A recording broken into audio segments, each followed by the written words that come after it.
আরশি পড়াশোনা করতেছে। ওর সাথে ওর দুইটা ক্লাসমেট রয়েছে। এই যে একটা হচ্ছে হলুদ কালার আর একটা হচ্ছে লাল কালার। এই দুইটাকে ও খুব বেশি পছন্দ করে। এই যে দুইটার সাথে কথা বলতেছে। ওদের বলতেছি চুপ করো, কথা বলবা না, আমি যেটা বলবো সেটাই হবে। এই যে এখন পড়াচ্ছে ওদের। কি পড়াচ্ছ মাম্মা? এই যে আরশিমণি, তোমার তো এই যে লাল ফ্রেন্ডটা পড়ে গেছে। তোমার লাল ফ্রেন্ডটা পড়ে গেছে, ওকে তুলো, ওকে তুলো। বলো আমু পড়াই দিই তোমাকে।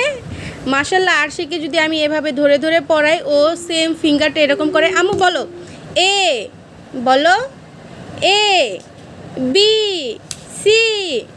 মেয়েটা কথা শুনে না। আমার সম্পূর্ণ খাটটা, মানে সম্পূর্ণ খাট এখন ওর জিনিসপত্র দিয়ে ভরা।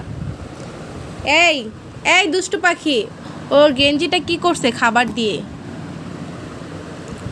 এই যে দুষ্টু পাখি, তুমি কি ঘুমাবা না? আর সে দুপুরে এখন ও ঘুমায় না, ও খেলাধুলা নিয়ে বসে আছে ওর বই নিয়ে। কি করতেছে, কি করবে দিশা পাচ্ছে না। ও জাহাজটা দেখছে। এই জাহাজটা দেখছো? এই নাও জাহাজ তোমার, জাহাজ দিয়ে খেলাধুলা করো। মাশাল্লাহ, আমার একটা ছোট্ট পাখি। সবাই এই ছোট্ট পাখিটার জন্য দোয়া করবেন। আল্লাহ তাআলা যেন ওকে সুস্থ রাখে, ভালো রাখে, মানুষের বদ নজর থেকে যেন হেফাজতে রাখে। আল্লাহ হাফেজ।